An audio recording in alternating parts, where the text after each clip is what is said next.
안녕하세요. 아주 특이한 일을 겪어서 여기에 한번 사연을 소개해 볼까 해요. 유학 시절 만난 남자친구와 결혼을 약속하고 한국에 가서 구체적으로 결혼을 어떻게 할 건지 계획을 세웠어요. 서로 한국에서 취업을 할 예정이었기 때문에 그때는 계획을 세우는 것도 정말 즐거운 일이었어요. 그렇게 모든 공부를 끝내고 귀국을 한 날, 공항에서 예비 시어머니를 보았고 예비 시어머니는 절 위아래로 훑어보시곤 인사도 안 받으셨습니다. 나름 어디 가서 못 배웠다는 소리도 못 들었고 오히려 반듯하게 잘 자랐다고 주위에서 많이들 말씀해 주셔서 그런지 저에게 이런 경우가 생겨버린 게 화가 났어요. 엄마, 제가 말씀드린 유정이에요. 저랑 결혼하기로 했고 나중에 정식으로 인사시켜 드릴게요. 일단 얼굴 먼저 보세요. 무슨? 결혼 얘기는 나중에 하고 얼른 들어가자. 고생 많이 했어, 우리 아들. 엄마가 차 대기시켰으니 얼른 가자. 넌 저렇게 수준 낮은 애랑 만나니? 네가 말한 애 얼굴 좀 보려고 왔더니만 무슨 수준하고는 에휴, 딱 봐도 못 사는 애 티난다. 남자친구에게 다 들리게끔 제 얘기를 하고 눈길도 안 주며 휙 돌아서서 가는 예비 시모를 한참이나 뚫어지게 보았어요. 너무 황당하고 어이가 없었지만 본인도 당황스러웠나 싶어 이해하려고 생각했지만 강렬했던 첫인상은 계속해서 절 괴롭혔고 급기야 남자친구와 다투기도 하였어요. 그럴 때마다 남자친구는 본인 엄마는 좋은 분이다 라고 하더라고요. 제게 이런 일이 일어날 줄이야 정말 몰랐기 때문에 이런 것이 예비 시댁과의 마찰이구나 싶은 느낌이 들었습니다. 우리 엄마가 그땐 좀 당황해서 그래. 내가 여자친구랑 귀국하니까 얼마나 당황하셨겠어. 전화로는 다 말씀을 드렸는데 그래도 아직까지 내가 결혼한다고 하니까 당황스러우신가 봐. 아무래도 하나뿐인 아들이니 조금 섭섭하신 감도 있겠지. 언제까지 품 안에 자식이라고. 하나뿐인 아들이라 섭섭하신 게 아니라 내가 마음에 안 드신 거 아니야? 걱정되네. 그럴 리는 없어. 내가 엄마 잘 설득할 거고 난 너 같은 여자 절대 놓치기 싫거든. 그러니까 나만 믿고 따라오면 돼. 근데 나 이런 경우는 진짜 처음이라 황당해. 뭐 어디 가서 엄청 내세울 그런 건 아니지만 그래도 이런 취급은 좀 그렇잖아. 외로운 유학 시절 남자친구는 저에게 큰 힘이 돼주었고 그렇게 저희는 결혼을 약속한 사이였어요. 전 한국에 귀국하자마자 전공을 살려 광고 디자인 회사에 취직을 하였고 남자친구는 가고 싶은 회사에 면접만 본 상태였어요. 당연히 꽃길이 펼쳐질 거라고 예상했던 거와는 다르게 모르는 번호로 전화가 오게 되었고 뒷자리가 남자친구와 똑같았는데 딱 봐도 남자친구 어머니더라고요. 드라마에서만 보던 일이 저에게도 일어나는구나 싶은 게 긴장을 많이 하게 되었고 어떻게 반응을 하지 싶었습니다. 아가씨, 얘긴 많이 들었는데 내가 우리 철주 모르게 아가씨 한번 만나고 싶거든? 어떤 아가씨인지 파악 좀 하고 말이야. 아, 네, 안녕하세요. 제가 6시에 일이 끝나니까 어머님 편하신 쪽으로 갈게요. 시간이랑 날짜, 장소 정해주시겠어요? 어머니라니? 아직 어떻게 될지도 모르는데 어머니라고 하는 건 좀 부담스럽네. 그럼 만나서 얘기하도록 하고 문자 보내줄게. 다짜고짜 반말에 어머니라고 하지 말라는 예비 시모가 황당하기도 하고 기분이 정말 나빴어요. 원래 성격 같아선 결혼을 엎어야 정상이지만 그땐 뭐에 홀렸는지 어떻게 해서든 예비 시어머니의 마음에 들고 싶은 마음이 들었어요. 제 자신이 절대 남자친구한테 뒤처진다고 생각해 본 적도 없었기 때문에 더욱더 자신감에 차있던 시기였죠. 그렇게 예비 시모와 첫 만남이 이루어졌고 살다 살다 이렇게 무례한 사람은 처음이다라고 생각이 들 만큼 정말이지 예비 시모의 첫인상은 최악임에 다름없었어요. 철주가 여자 보기를 돌같이 아는 앤데 내가 어떤 여잔지 한번 보고 싶었어. 결혼이라니. 근데 엄마가 장사하신다던데. 무슨 장사 하시는 거야? 뭐 음식점 같은 거 한다고 들었는데. 우리는 어떤 집안인 줄 잘 알지? 사실 마음에 드는 우리 레지던트 선생님이 있거든. 철주 짝으로 딱 좋겠다 싶어서 귀국하는 즉시 만남을 주선하려고 했는데 갑자기 결혼이라니. 황당해서야 원. 네, 아쉬우시겠네요. 저희 엄마는 홍어집 하세요. 그래도 그 지역에서 굉장히 맛집으로 소문도 많이 났고 장사도 꽤 잘 된답니다. 어려서부터 열심히 장사하시고 절 이렇게 공부시켜 주신 거죠. 혹시 좋아하시면 제가 좀 보내드릴게요. 뭐? 홍어? 아, 그 냄새나는 생선 말하는 거지? 어머, 완전 쇼킹이네. 홍어집 딸이라니? 난 무슨 오마카세집 딸인 줄. 세상에나 그런 집 여자애를. 아휴, 더 볼 것도 없어요. 난 일단 먼저 일어날 테니까 천천히 먹고 일어나든지. 아, 계산은 반반 하지. 내가 굳이 남한테 밥을 사주는 것도 웃기니까. 어차피 이제 볼 일 없을 테니까 더치페이라고 합시다. 그럼 일어날게요.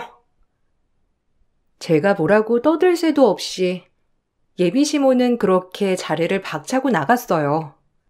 뭐라고 반박할 겨를이 없어 어이가 없었고 딱 본인이 먹은 것만 계산을 하고 간 예비 시모가 어이가 없어 웃음이 나왔답니다. 저 역시 저희 집을 그렇게 폄하하는 직과는 엮이고 싶지 않은 마음이 컸기 때문에 그 길로 남자친구에게 이별 통보를 했어요. 하지만 예상하셨듯 남자친구는 절 놔주지 않았고 제주도 좋게 본인 어머니를 설득했더라고요. 그렇게 남자친구와 셋이 다시 만남을 가지게 되었죠. 아가씨는 남자 구워 삼는 재주가 있나 봐. 참나. 내가 우리 철주가 하도 졸라서 허락하는 거야. 그래도 국내에서 알아주는 회사 다니고 연봉도 뭐 그만하면 괜찮고 가방줄도 기니까 이 정도면 철주랑 좀 어울리겠다 싶어서. 근데 집안은 솔직히 상대도 안 되는 거 알지? 내가 어디 나가서 말하기 진짜 창피한데 뭐 어쩌겠어.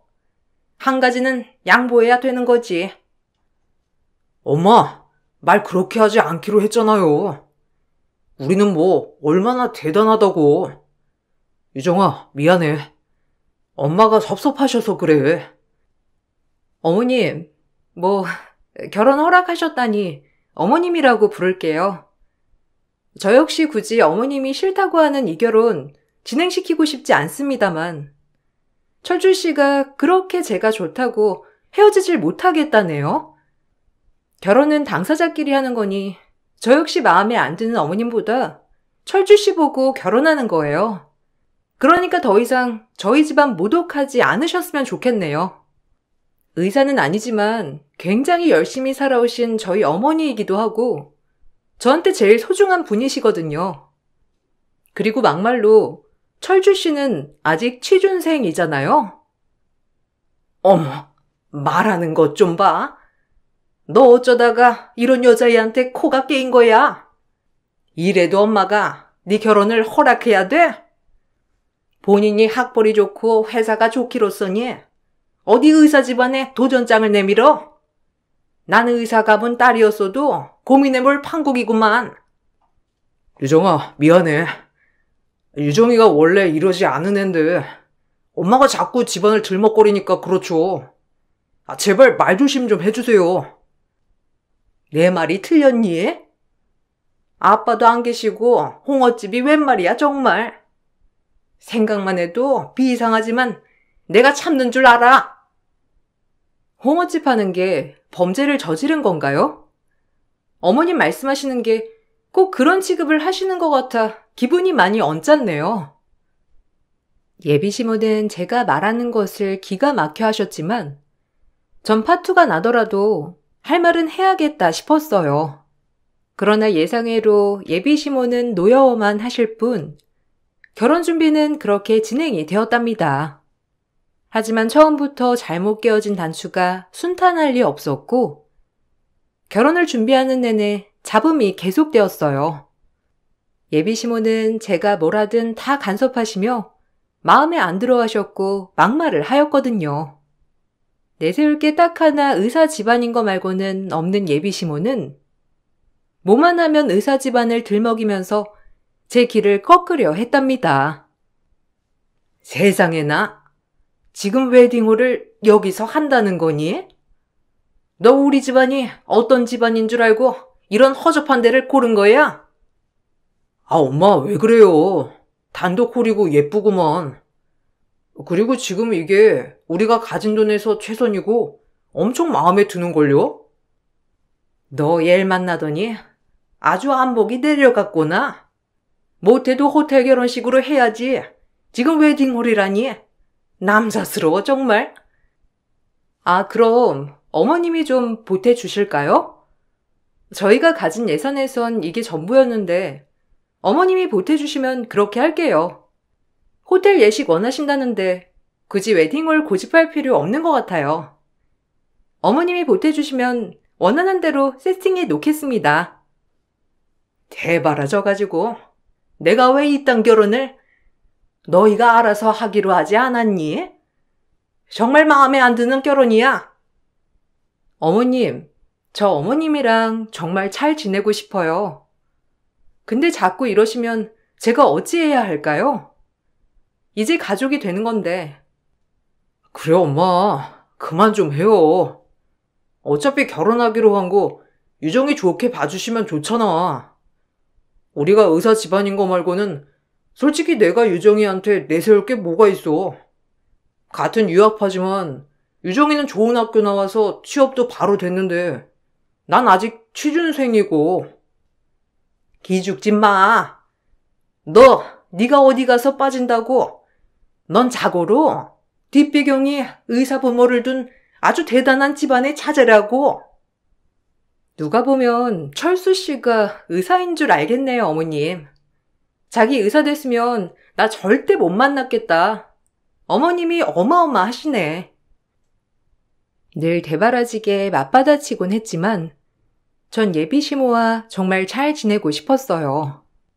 하지만 예비시모는 제 말을 듣는 둥 마는 둥 늘 본인의 집안을 내세우며 절 구박하곤 했답니다. 그렇다고 저희 결혼에 돈을 많이 보태주시거나 한 것도 아니었고 그저 말만 얹으면서 저에게 막말을 퍼부었던 거예요.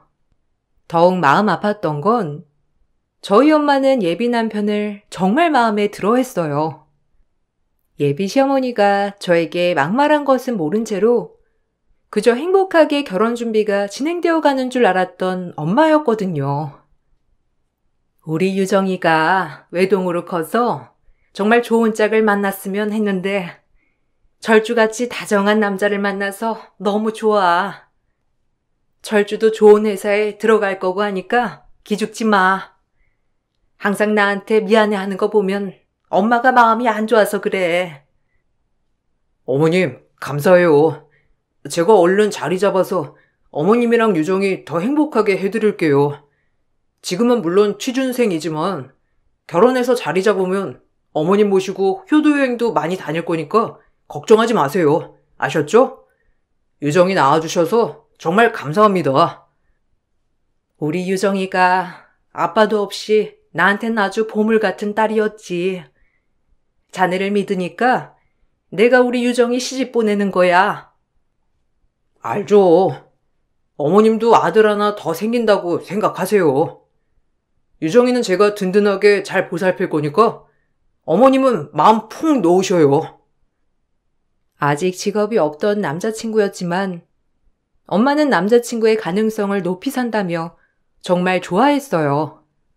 다른 시댁에서 아무도 반가워하지 않았지만 저희 엄마는 그것도 모른 채 남자친구를 높이 평가해 주셨거든요. 그러던 중 남자친구와 사소한 트러블로 마찰이 생겨버렸고 늘 다정하고 자상했던 남자친구는 제 앞에서 갑자기 잘난 척을 하며 저를 무시하는 본성을 드러냈어요. 그 모습을 보면서 피는 못 속이겠구나 싶은 마음이 덜컥 들어버렸고 그 길로 남자친구와의 결혼을 조금 고려해 봐야겠다 싶었어요.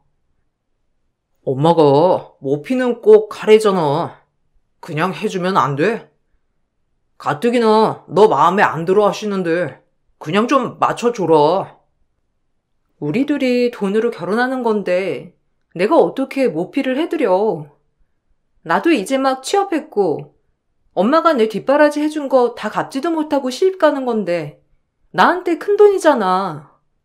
1,000만 원짜리 모피를 해오라는 게 말이 돼? 당신은 내 사정 알면서 그래? 이래서 집안을 보나 보다. 아니 너 유학 보낼 정도면 니네 엄마도 좀 버시는 거 아니야? 지역에서 유명한 홍업집이라며. 그 돈 벌어도 난 못해가. 어떻게 엄마한테 1,000만 원짜리 모피를 해달라고 하냐고. 내 힘으로 할 거니까 그리 알아. 아우 진짜 수준 안 맞네. 막말로 네가 나 같은 배경 가진 남자랑 결혼할 수 있어? 너 하나 잘났지. 네 집안 뭐 볼 게 있냐고. 엄마가 사람들한테 설명하기 창피하다고 했을 때도 나는 널 사랑하니까 괜찮다고 얼마나 설득했는데 그거 하나 못 맞춰주다니. 지금 그 말 후회 안 하지? 그런 말 다 했네. 볼 거 없는 집안이랑 왜 엮이려고 그래? 어디 잘난 집안 자주 만나서 잘 살아봐 그럼. 남자친구의 말에 너무나 충격을 받은 저는 그 길로 돌아서 버렸고 남자친구는 제 앞에서 무릎을 꿇고 본인의 뺨을 철썩철썩 치며 자책했어요. 그 모습을 보는데 사실 내가 알던 남자친구가 맞나 싶으면서도 불쌍하고 또 화나고 복잡한 마음이 들더라고요. 저 역시 바로 사달을 내야 맞는 거지만 이렇게 본인을 스스로 쳐가며 자책하는 남자친구를 보자 마음이 약해지는 건 사실이었죠. 말은 주워 담을 수 없는 거 알지? 철주씨 천성이 드러난 거야. 이제껏 우리 집안을 볼품없는 집안이라고 생각했겠지. 내가 잘못이야. 진짜 미쳤나 봐. 하도 엄마한테 세뇌를 당해서 나도 모르게 나온 거야. 내가 설마 그렇게 생각했겠어? 그러니까 말이야. 그렇게 생각할 줄 몰랐는데 그랬다니 나야말로 더 충격이었지. 이 김에 끝내는 게 맞겠어. 아니, 절대 다신 그런 말 입에 꺼내는 일 없을 거야. 그러니까 한 번만 봐주라. 나 너한테 그동안 엄청 잘했잖아. 그리고 장모님한테도 얼마나 잘했는지 알잖아. 제발 단 한 번의 기회를 주면 안 되겠니? 너만 바라보고 너한테 잘할게. 본인이 한 말을 어떻게 잊으라는 거야? 솔직히 어머님이랑 다를 게 없잖아. 당신은 다르다고 생각했는데 실망했어. 다신 너 실망시키는 일 없을 거야. 그날 내가 얼마나 자책했는 줄 알아? 진짜 미안해. 평생 네 돌쇠가 될게. 그동안 참 잘했던 남자친구였기에 한 번의 기회를 더 주기로 마음을 먹었고 결국 결혼 준비는 계속 진행이 되었답니다. 그러던 어느 날 남자친구와 같이 백화점에서 나오는데 한 중년 남성이 다가왔고 남자친구는 그 모습을 보고 절 다른 데로 유인시키더라고요. 그 남자는 저희를 보고 씩 웃으면서 돌아섰고요. 제가 어찌된 일이냐고 묻자 남자친구는 변명을 했어요. 정신 이상한 남자야. 우리 엄마한테 정신과 진료받았던 사람인데 내가 아들인 걸 어떻게 알고 자꾸 나한테 접근하는 거야. 어머, 그럼 너무 위험한 거 아니야? 제정신도 아니라며. 이렇게 따라다닐 정도면 신고해야지. 뭐 하고 있는 거야? 똥이 무서워서 피하냐? 더러워서 피하지. 그냥 신경 쓰지 마. 내가 앞으로 네 앞에 못 나타나게 따끔하게 주의를 줄게. 그래도 이건 주의로 끝날 게 아닌데. 당신 계속해서 신경 쓰이는 일이잖아. 그리고 저 남자 어딘가 섬뜩해서 그래. 남자친구의 말이 참 거슬리고 복잡했지만 한사코 절대 문제되지 않을 거라며 절 안심시켰고 요즘 세상에 별의별 사람이 다 있으니 그러려니 했어요. 그리고 대망의 상견례 날이 되었고 저희 엄마는 드디어 사돈을 뵙는 거냐면서 들떠 있었습니다. 그리고 그날 조금은 저에게 미안함을 표했어요. 처음으로 엄마의 마음을 들으니 미안해지면서 뭔가 결심이 서더라고요. 그 집안 그렇게 으리으리하다면서 나 하나 홀랑 나가면 너 기죽는 거 아닌가 모르겠다. 넌 정말 멋진 애인데. 날 이렇게 키워준 게 엄마잖아. 그리고 그 집 그렇게 대단한 집 아니니까 걱정하지 말고 엄마는 그냥 내 옆에만 꼭 있어. 아유, 대단한 집이 아니긴. 솔직히 그런 집이면 대단한 거야. 그래도 엄마한테 그렇게 말해주니 우리 딸 참 멋있네. 엄마, 난 엄마가 제일 중요하고 오늘 혹시 무슨 일이 있더라도 너무 크게 실망하거나 슬퍼하지 마. 정말 난 괜찮으니까. 얘가 왜 이렇게 의미심장한 소리를 하고 그래? 너 무슨 일 있는 거야? 갑자기 네가 그렇게 얘기하니까 걱정되잖아. 전 그렇게 엄마를 모시고 상견례장을 향했고 상견례장에 도착하자 남자친구와 예비 시모가 들어섰어요. 그리고 드디어 처음 얼굴을 뵌 남자친구 아버님을 보게 되었어요. 인상이 참 좋으시고 서글서글한 모습이었습니다. 예비 시모는 들어서자마자 코를 막는 신용을 하며 엄마를 조롱하였고 우연의 일치로 엄마가 입은 무수탕과 똑같은 무수탕을 입고 오셨더라고요. 아유, 코를 찌르네. 역시 홍어집 한다더니 냄새는 못 속이네요. 어마어마한 게, 아유, 머리 아파. 아유, 얘, 타이레놀 좀 줘라. 어머, 그런가요? 옷에는 안 뱄을 줄 알았는데 죄송합니다. 제가 아무래도 평생 이 장사만 하다 보니 냄새가 몸에 뱄나 봐요. 어머님, 말씀 함부로 하지 마세요. 그거 어머님 편견이시고 같은 사람으로서 그런 발언 좀 아닌 것 같네요. 내가 틀린 말 했니? 그리고 지금 그 무수탕 입은 거 뭐예요? 이게 얼마짜린데? 아휴, 홍어나 파는 주제에 딱 봐도 짝퉁이네. 의사인 예비 시모가 상견례 날 입고 온 무스탕이 홍어집 하는 엄마와 똑같자 저렇게 막말하는 예비 시모였고 전 참을 수 없었어요. 그리고 그 자리에서 숨겨둔 비장의 카드를 들이밀며 이 상견례장을 초토화시켰답니다. 아주 속 시원한 행동이었어요. 사실 이 비장의 카드를 꺼낼까 말까 엄청나게 고민을 했기 때문에 망설였던 건 사실이었지만 막상 꺼내고 나니 잘했다 싶었어요. 그 집 아들 껍데기가 짝퉁은 아니고? 내가 얼마나 만만해 보였으면 그렇게 둘이서 짜고 치는 고스톱이었을까?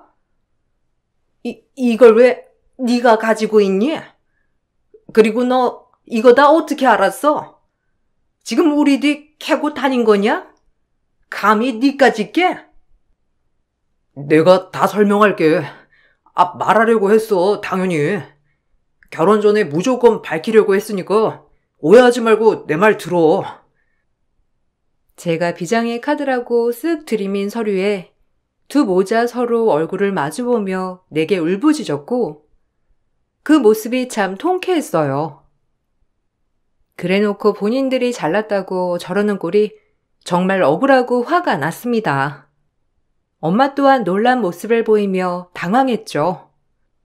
그 서류 봉투에는 남자친구의 진짜 아버지와 찍은 사진, 그리고 진짜 아버지 밑에 딸랑 남자친구밖에 없는 등본이었어요. 당신 의사인 건 알겠는데 여기 아저씨는 누구세요? 아빠라고? 의사 집안이라더니 아빠는 범죄자 아니고? 그리고 당신이랑 진짜 사는 아저씨는 당신 뒤에 이렇게 장성한 아들이 있는 줄 모르잖아요. 이걸 다 속이고 의사 집안 아들이라고 설치다니. 솔직히 난 그럼에도 결혼하려고 했어. 철주 씨는 날 너무 좋아해줬고 내가 고마운 것도 많았으니까요. 하지만 당신이 우리 엄마한테 하는 거 보니 도저히 가만 못 두겠네요. 저 이대로 가만 안 있을 거고 이제 제가 어떻게 하는지 보세요. 아니, 유정아, 너 그걸 어떻게 알았어? 엄마한테 혼외자가 있는 거 절대 그 아저씨가 알면 안 돼. 제발 봐주라. 그리고 그 남자는 정신병자라고 했잖아. 내 말을 들어야지. 왜 모르는 사람 말을 듣고 그래? 엄마도 변명 좀 해보세요, 제발. 네가 그걸 어떻게 알아? 너 내 뒤 캐고 다닌 게 얼마나 중대한 범죄인 줄 알아? 홍어집 딸 주제에 뭐라는 거야? 뭐? 홍어집 딸 주제? 당신이 뭔데 내 딸한테 소리를 질러? 내가 내 딸 때문에 참았는데 못 참겠네, 더 이상은. 저희 엄마는 예비 시모가 저에게 소리친 모습을 보자 식탁에 있던 파절이를 예비 시모 머리에 들이부었습니다. 그 모습에 예비 시모는 경악을 했고 저희 엄마는 질세라 양파며 전이며 모든 것을 얼굴에 냅다 집어 던지기 시작했죠. 보아하니 지금 내 딸이 속임을 당한 것 같은데 그래놓고 내 딸한테 고성을 질러? 감히 내 귀한 딸한테? 네가 뭔데? 이 여자가 무식하게 홍어 팔던 무식을 어디서 나한테 떨어? 내가 누군지를 알고 이러는 거야? 아우, 냄새나. 엄마, 잘했어. 이 여자는 음식물을 받을 게 아니라 더 큰 걸 받았어야 하는데 아직도 뭘 잘못할 줄 모르고 있네. 사실은 이러했어요. 그때 백화점 앞에서 저희를 보고 씩 웃고 가던 아저씨는 남자친구의 친아버지였고 무려 정가 3범인 사기꾼이었어요. 풋풋한 의대생이었던 예비시모가 철없던 나이에 만났던 남자였고 그로 인해 남자친구를 낳은 거죠. 그리고 예비시모의 집안에 반대로 헤어지게 되었고 그렇게 남자친구는 그 아저씨의 호적에만 올라있던 겁니다. 의사 면허를 따고 이제야 주변의 시선을 의식한 예비시모는 같은 의사였던 친구와 결혼을 해버렸고 그렇게 가정을 꾸렸던 거예요. 하지만 본인이 낳은 아들을 잊을 수가 없었고 그렇게 예비 남편이 초등학교 다니던 해에 찾았다고 했어요. 물론 본인의 남편 모르게 말이죠. 그때부터 예비 남편의 아버지가 틈만 나면 나타나서 예비 시모에게 돈을 뜯어냈고 그럼에도 본인의 아들을 끔찍이 사랑한 예비 시모는 자기 아들도 의사 부부의 아들로 둔갑시켜 저에게 그렇게 갑질을 해왔던 겁니다. 정말 있어선 안 될 일이었죠. 남자친구 또한 그런 사실을 숨기고 본인의 집 배경이 의사 집안이라면서 아버지 자랑을 해댔었던 거예요. 너 지금 뭐 어떻게 하겠다는 거야? 내가 의사면 뭐 의사 집안의 아들 맞잖아. 근데 네가 뭘 터뜨리겠다는 거니? 그렇게 당당하셔서 남편 대행 아르바이트까지 쓰면서 의사 아버지가 있다고 하셨나요? 철주 씨 친아버지 전과자라면서요. 차마 그 친아버진 못 데려오겠고 지금 남편이라고 진짜 같이 살고 있는 의사 남편에겐 더 말 못하겠어서 돈을 쓰고 사람을 써요? 뭐? 전과자? 아우, 세상에. 그래놓고 지금 저한테 홍어 냄새 난다 뭐한다 하신 건가요? 사람으로서 할 짓인가요? 철주 네가 말해봐. 지금 우리 유정이가 말한 게 다 사실이야? 아니 어떻게 이렇게 사람들을 감쪽같이 속이고 행동을 해? 장모님, 제가 다 설명드릴게요. 유정아, 일단 진정하고 얘기해야 할 얘기들이 많지만 진정부터 하는 게 좋을 거야. 처음에 그 아저씨가 나보고 당신 키워낸 값 달래더라? 혼수 비용이라고 생각하라면서. 그때까지 당신이 정말 불쌍했어. 어떻게 이런 아버지 밑에서 자랐을까? 어머니를 대놓고 어머니라 부르지도 못하면서. 근데 당신 어머니가 한 말이 잊히지 않는 거야. 본인 과거 생각 못하고 우리 집안 업신여기고 그래도 오늘만 잘 넘기면 다 덮으려고 했어. 그만큼 당신이 소중했으니까. 근데 끝까지 우리 집안 업신여기는 당신 어머니 보고 깨달았지. 더 이상 못 참겠다. 본인 주제를 알려드려야겠구나 한 거야. 아이고, 두야. 무슨 이런 일이. 아줌마, 여기 냉수 한 잔만 가져다 줘요. 이런 여자는 냉수 한 사발을 맞아야 정신 차리지. 어머머, 아유, 이 여자가 미쳤나? 왜 이렇게 우악스러워? 철주야, 엄마 좀 살려줘라. 내가 아주 이런 여자랑 말을 못하겠네. 전 그리고 기가 막혀 하는 엄마를 모시고 집으로 와버렸고 당장 예비 시모의 진짜 남편인 의사 아저씨를 찾아갔어요. 워낙 본인의 남편을 병원 이름까지 대면서 누구라고 말하고 다녔던 예비 시모였기에 금방 찾을 수 있었고 전 이 모든 이야기를 다 폭로해 버렸답니다. 의사 아저씨는 제 말을 믿지 않았지만 그동안 의심스러운 게 한두 가지가 아니었던지 제 얘기를 듣고 예비 시모에 대해 낱낱이 조사를 했어요. 그리고 제 말이 모두 맞아떨어지자 예비 시모에게 이혼 소송을 걸게 되었답니다. 그둘 사이에는 다행히도 오랜 세월을 살았지만 자식은 없더라고요.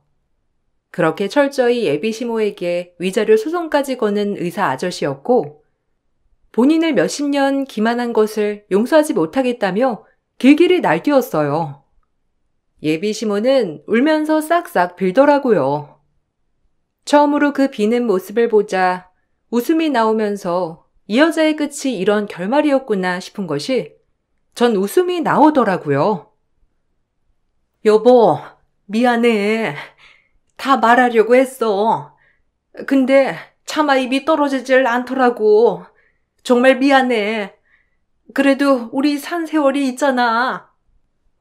애도 못 낳는 데서 그런 줄 알았고 그래도 불구하고 살아온 정이 있으니 내 자식도 포기했건만 지는 뒤로 지혜를 낳아서 챙기고 있었어.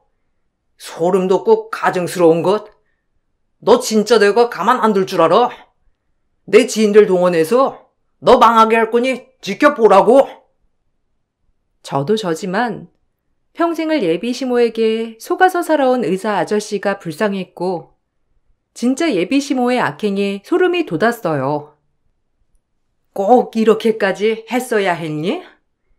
우리 철주가 불쌍하지도 않아? 저런 남자 밑에서 자라서 내가 얼마나 가여웠는데. 근데 왜 저한텐 그러셨어요? 본인 아들 귀하고 소중하면 남의 딸 귀한 줄도 아셨어야죠. 당신이 저희 엄마 무시하고 절 업신여기지만 않았어도 전혀 일어나지도 않을 일이에요. 차라리 그렇게 사랑하는 아들이랑 둘이 사는 것도 나쁘지 않겠네요. 호적상 남편인 의사 아저씨랑 이혼하시고 철주 씨랑 새 출발하세요. 그게 원래 맞는 거고 순리니까 말이에요. 그래도 그렇지. 이렇게 한 여자의 인생을 망쳐놓으니까 속이 시원하냐? 엄마, 너 때문에 이혼당하고 난리 날 판이야. 왜 날 탓해? 지금 나보고 죄의식 가지라는 거야, 뭐야? 본인이 했던 행동들을 되돌아봐. 업신여긴 건 당신 엄마니까. 니네 엄마 소중하면 우리 엄마도 소중해. 우리 엄만 당해도 되고 너네 엄만 당하면 안 되니? 이게 무슨 개떡 같은 논리야? 제 말에 입술을 파르르 떨며 눈물을 떨구는 예비 시모였고 결국 이혼을 당하고 위자료까지 줘야 했어요. 그리고 예비 남편은 저에게 사죄를 하러 엄마 가게까지 와서 눈물을 흘렸지만 사실 예전에 저희 집을 한번 무시했던 전적이 있어서 그런지 마음이 풀리지 않았어요. 그리고 그렇게 저희는 파혼의 수순을 밟게 되었답니다. 다행히 예식이 많이 남아있던 터라 위약금 없이 모든 것이 취소 진행이 되었어요. 그럼에도 전 이 파혼의 사유가 전적으로 남자친구의 집안에 있었기 때문이라 생각해서 정신적 위자료 청구 소송을 걸었답니다. 제가 소송을 걸자 그렇게 미안하다고 하는 남자친구도 태도를 돌변했어요. 너네 집이나 우리 집이나 뭐가 달라? 겨우 홍어 파는 주제에 진짜 깝죽거릴래? 우리 엄마 인생 파탄 내놓고 네가 감히 잘 살 수 있을 것 같아? 그래놓고 위자료? 두고 봐라. 내가 위자료 한 푼을 주나? 너네 홍어집 문 닫게 할 줄 알아? 그래, 네 눈물은 악어의 눈물쇼였지. 그 핏줄 어디 가겠니? 정과자 핏줄에 막말엄마 핏줄. 딱 네 수준이 거기까지야. 우리 같은 유업파 출신 애들한테 너 소문 잘못 날 줄 알아. 내가 아주 네 인간관계 다 끊어버리려니까 기대해도 좋아. 네 말 믿고 내 인간관계가 파탄날 정도의 사이였다면 애초에 끊겨도 좋아. 어디 마음대로 해봐. 안 무서우니까. 그리고 그렇게 모든 걸 속이고 네 뒷바라지한 네 엄마 생각해서라도 취직이나 좀 하자. 들인 돈이 얼마인데 그러고 사니? 그리고 정말 긴 소송 끝에 남자친구는 저에게 위자료를 주어야 했습니다. 소송이 끝나고 나서야 속이 시원했어요. 이 모든 게 다 끝났다는 안도의 해방감과 행복함이 밀려왔죠. 그리고 엄마한테는 세상 그 누구보다도 자랑스럽다고 얘기해 주었답니다. 엄마 역시 많이 슬퍼하셨지만 그럼에도 제 앞날을 멋지게 응원해 주시더라고요. 같이 유학을 했던 친구들에게 듣기론 전 남자친구의 어머니는 전 남자친구가 만나는 여자마다 의사 집안이라며 아직까지 몰락한 본인을 돌아보지 못하고 갑질을 하신다고 하더라고요.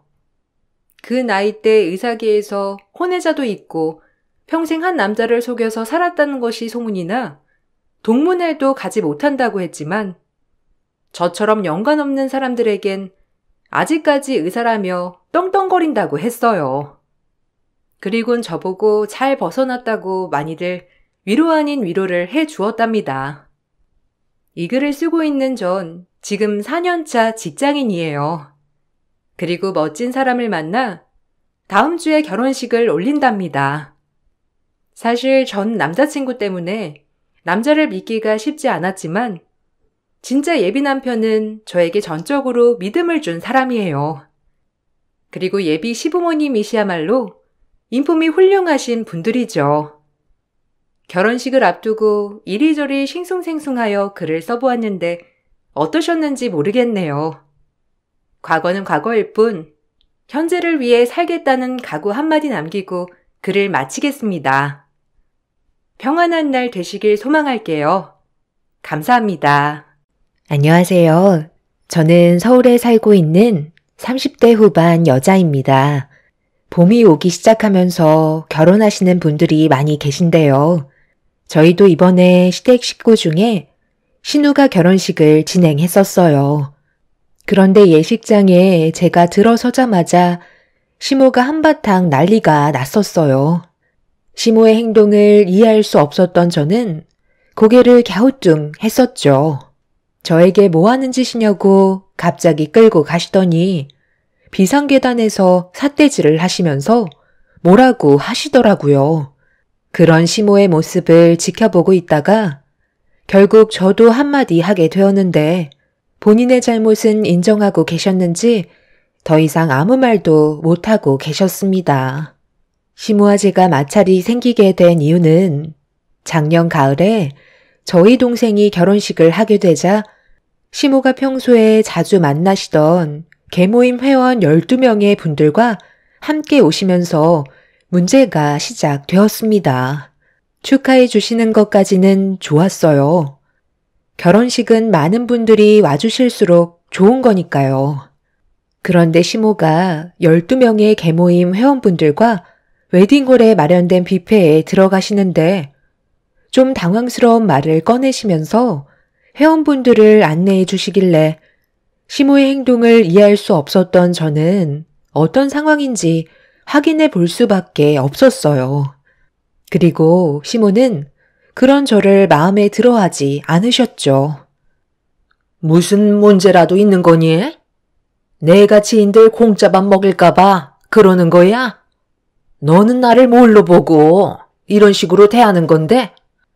지인들이 이상하게 쳐다보고 있잖아. 어머님, 그게 아니라요. 명부에는 작성도 하지 않으시고 무작정 식사권부터 달라고 화부터 내시니까 제가 좀 당황스러워서 여쭤본 거예요. 너, 내가 누구야? 축의금 안 낼까봐 걱정하는 거야?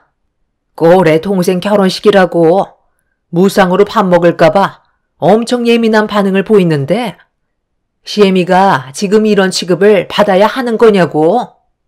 내 지인들이 먼 길 와서 시장하다고 하니까 먼저 식사권을 달라고 한 건데 그걸 불만 가지면 어쩌자는 거야? 너는 아직까지 내 성격 모르는 거니? 우리 식사 끝나면 내가 축의금 따로 걷어서 줄 테니까 쓸데없는 걱정 말고 가서 네 동생이나 잘 챙겨라. 오늘같이 좋은 날 서로 얼굴 붉혀야 되겠어? 대충 둘러보니까 먹을 만한 음식도 별로 없더구만. 내 지인들이 조용히 음식만 먹고 간다고 했으니까 식 끝나면 나한테 찾아와라. 시모는 저를 통해 축의금을 건네주시겠다며 화를 내셨는데 저는 그런 모습을 보면서 기분이 좋지는 않았었죠. 다른 분들께서는 축의금을 내신 다음 명단에 이름을 작성하시고 식사권을 받아 가시는데 시모는 무조건 식사권부터 달라며 결혼식장에서 화를 내셨습니다. 그 모습에 당황한 저는 시모에게 침착하게 설명을 드렸지만 이미 기분이 상하셨는지 저에게 불만을 털어놓으셨어요. 저도 많이 당황스러웠던 게 다른 가족분들도 절차대로 잘 따라와 주시는데 시모는 지인분들을 식당으로 밀어넣고 식사권을 달라고 화부터 내시는 건 저희 집안을 무시하는 행동이라 기분 좋은 동생의 결혼식 날 얼굴이 붉어지고 말았었죠. 결혼식 날 식당에서 소란이 일어나자 주위 사람들이 웅성거리기 시작했고 점점 더 일이 커지자 남편이 달려와 저에게 무슨 일이 있었냐고 물어보려 하자 시모가 목소리를 높이면서 저에게 삿대질을 하시더니 시애미한테 축의금 안 냈으니 밥도 먹지 말라고 했다면서 갑자기 그 자리에서 털썩 주저앉으시곤 땅을 치며 눈물을 흘리려 하셨어요. 저도 그런 시모의 돌발 행동에 너무 놀라 말도 제대로 나오지 않고 있는데 남편이 시모에게 다가가 진정시켜 드리면서 계모임 회원분들이 계신 쪽으로 모셔갔습니다. 자리에 앉으신 시모는 그제서야 진정하시더니 제가 꼭 잘못한 것처럼 남편한테 불만을 털어놓고 계셨어요. 남편은 시모의 말을 한참 동안 들어주었고 진정되지 않을 것 같았던 상황은 겨우 마무리가 될 수 있었습니다. 시모는 회원분들과 웃고 떠들면서 식사를 즐기셨는데 남편이 저에게 다가와 결혼식 망치지 않으려면 일단 시모의 기분을 맞춰줘야 한다면서 나중에 다시 얘기하는 게 좋을 것 같다고 고생 많았다며 한숨을 내쉬었네요. 남편도 시모가 어떤 성격을 가지고 계신지 알기 때문에 한 번뿐인 제 동생의 결혼식을 무사히 끝내고 싶었는지 최대한 좋게 풀어나갔습니다. 남편한테는 너무 고마웠었지만 예식장 식당이 시장 한복판도 아니고 많은 분들께서 와주신 자리에 시모와 계모인 분들은 예식장이 떠나갈 정도로 웃고 떠들며 음주 가무를 즐기셨어요. 그런 시모와 회원분들의 개념 없는 행동들이 다른 분들의 얼굴까지 붉어지게 만들었지만 시모는 전혀 개의치 않았습니다. 그렇게 위태로웠던 동생의 결혼식이 끝나고 이것저것 정신없이 도와주고 있는데 시모와 회원분들은 술이 머리끝까지 취하셔선 비틀거리시며 예식장을 빠져나가려 하셨어요. 좀 전에 저에게 했던 말을 잊으셨는지 그냥 가려 하시길래 직접 가서 축의금을 달라고 하기에도 상당히 난감한 상황이라 어떻게 해야 할지 몰라 그 모습을 지켜보고 있었는데 남편이 시모한테 달려가 멈춰 세우더라고요. 그리곤 시모와 회원분들의 축의금에 대해 여쭤보며 남편이 손을 내밀었습니다. 와서 축하해줬으면 된 거지. 무슨 축의금을 달라는 거야? 너는 엄마한테 축의금 달라는 말이 나오니? 내가 지금 그럴 위치가 아닌 거 모르는 거 아니잖아? 엄마, 제 결혼식도 아니고 저제가 결혼하는 건데 지킬 건 지키셔야죠. 지금 얼마나 많은 피해를 줬는지 알아요? 저제 시댁에서 언짢으실 정도로 엄마가 오늘 지인분들과 술 먹고 노래 부르면서 춤까지 추시다가 넘어지셔서 술병까지 깨트리고 난리도 아니었잖아요. 도대체 여기가 누구를 위한 자리인 거죠? 축하해 주려고 오신 건 정말 감사하게 생각하고는 있는데요. 한두 분도 아니고 12분이나 데려오셨잖아요.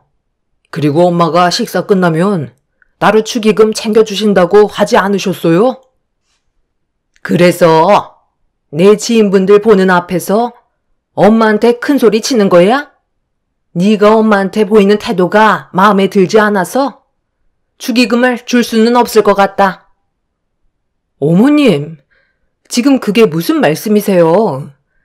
가족끼리 더 조심해야 된다는 거 모르세요? 왜 이런 식으로 일을 진행하시려는지 정말 이해를 못하겠어요. 너 지금 내 아들 믿고 주둥이를 나불거리고 있는데 계속 이런 식으로 나오면 내가 얼마 되지도 않는 축의금 내고 싶을 것 같니? 나중에 따로 받아가라. 사돈, 지금 이게 뭐 하시는 거예요? 제 딸 결혼식 축하해 주려고 오신 거예요? 아니면 망치려고 오신 건가요? 아까부터 멀리에서 지켜보고만 있었는데 이건 도가 지나친 행동 같은데요? 그냥 축하만 하시고 가시는 것도 아니고 계모인 회원분들 죄다 데리고 오셔서는 식당에서까지 난리를 치셨으면 어느 정도 미안한 마음은 있으셔야 하는 거 아니에요? 초대되지 않는 분들까지 모시고 오셨으면 기본적으로 해야 될 도리는 하셔야죠. 제 입으로 축의금을 달라는 말을 사돈께 꺼내야 되는 제 입장은 어떨 것 같아요? 이런 식으로 행동하시면 양가 집안 분위기 안 좋아지는 거 뻔히 아시면서 정말 답답하게 계속 이런 식으로 행동하실 건가요?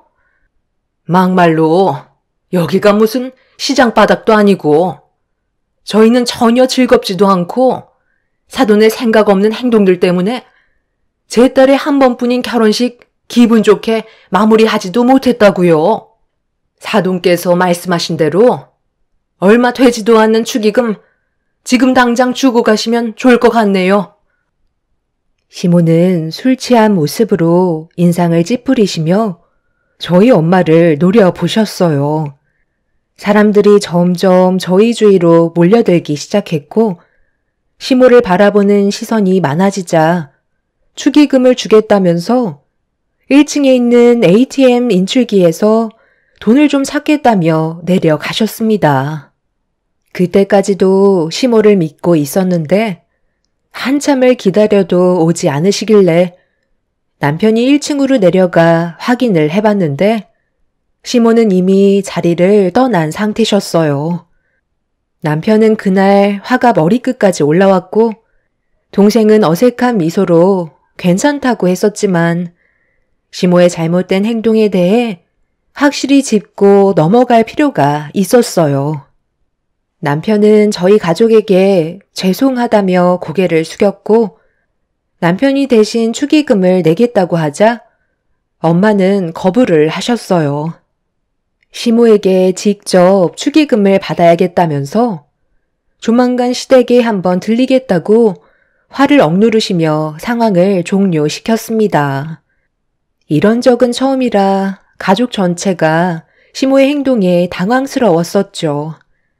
그렇게 동생의 결혼식이 끝난 뒤 집으로 돌아온 저희 부부는 시모 때문에 화가 진정이 되지 않아 몇 번이나 전화를 했었지만 시모는 통화조차 하고 싶지 않으셨는지 핸드폰의 전원을 꺼놓은 상태였어요.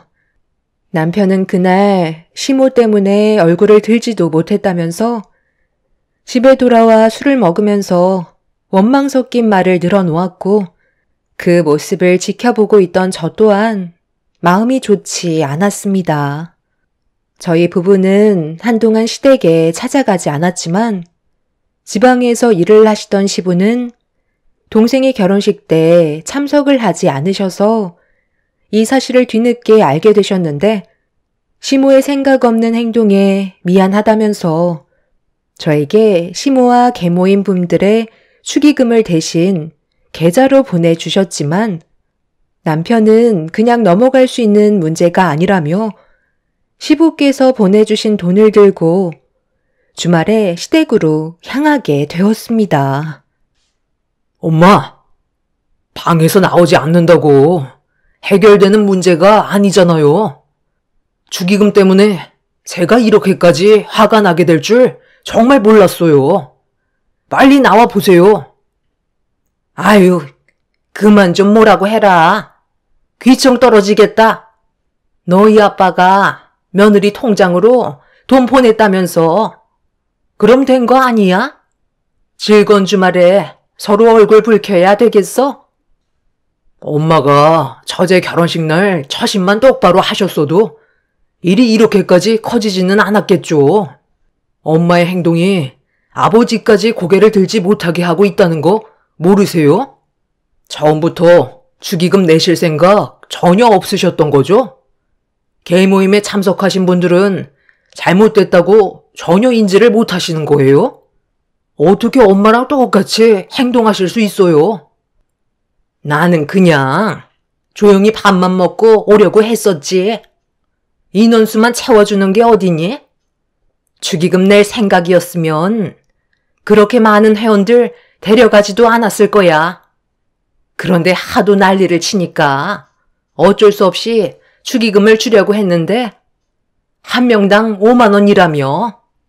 그럼 나까지 포함해서 65만 원인데 그 큰 돈을 나 혼자 어떻게 내니? 그래서 도망치신 거예요? 식사는 하셨는데 돈은 내고 싶지 않아 어른답지 못한 행동을 보이신 거네요.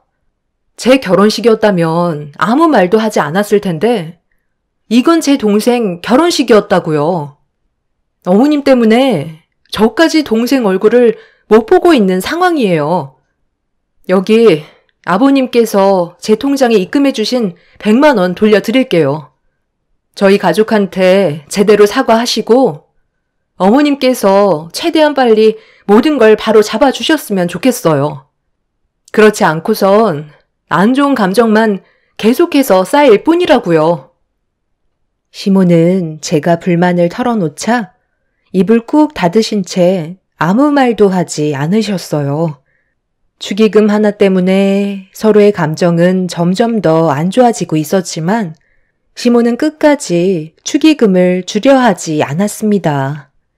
남편은 저에게 미안하다면서 축의금은 자기가 대신 주겠다며 갑자기 자리에서 일어났어요.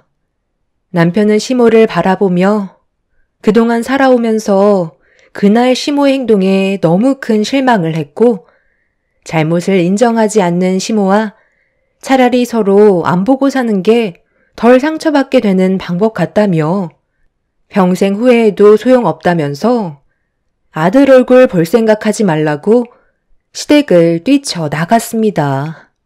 시부가 화를 내는데도 시모는 미동조차 없길래 저도 더는 용서해 드릴 마음조차 남아있지 않아 남편의 뒤를 따랐습니다.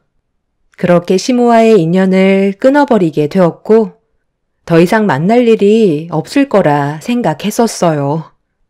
저희 부부는 때 되면 시부와 따로 만나 외식을 한다든지 그런 식으로 시모와 마주치게 될 상황들을 최대한 만들지 않았습니다.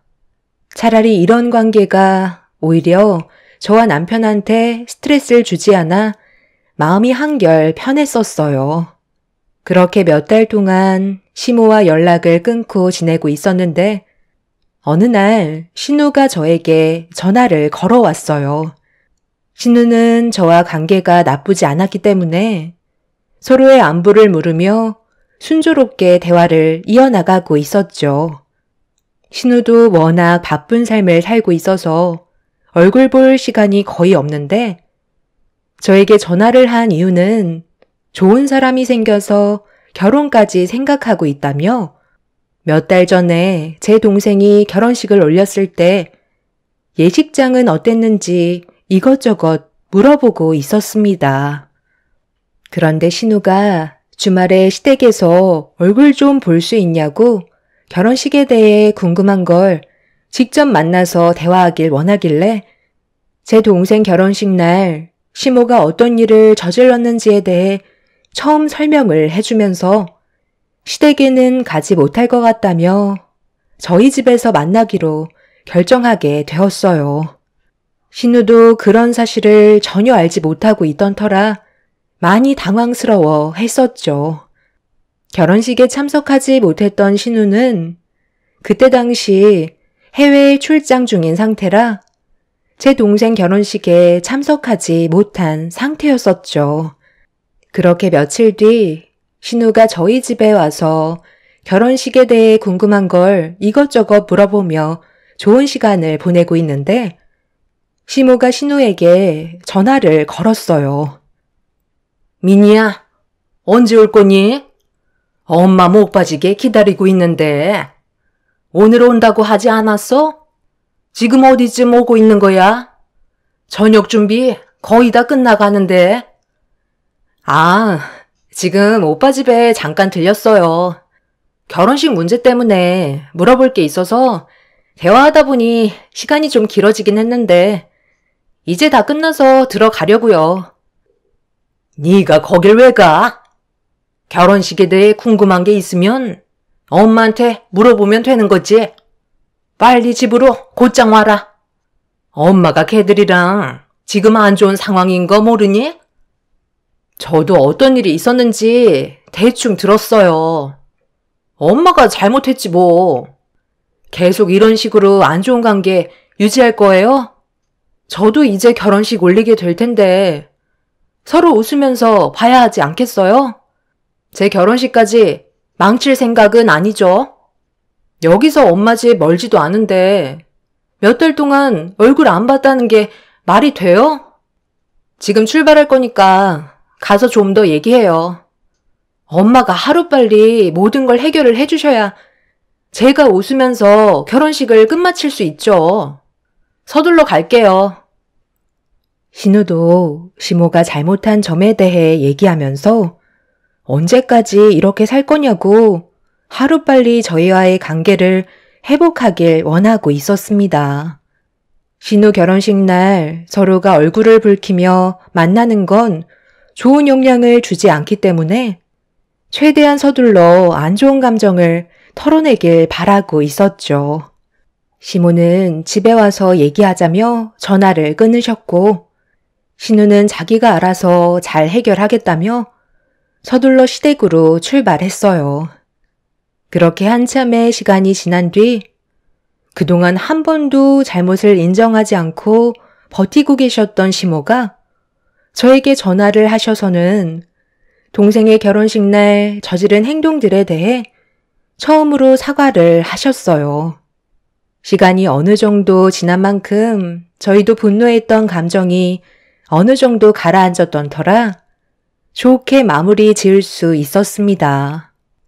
아무래도 신우의 결혼식 날 서로 얼굴을 마주하게 될 텐데 그때도 얼굴을 붉히면 신우까지 시모와 안 보고 살겠다는 말이 나올까봐 그런 불행들이 다가오는 게 싫으셨던 것 같아요. 어찌됐든 먼저 저희한테 전화를 하셨기 때문에 저희도 좋게 풀 수 있었고 더 이상은 일을 크게 만들지 않기로 결정하게 되었죠.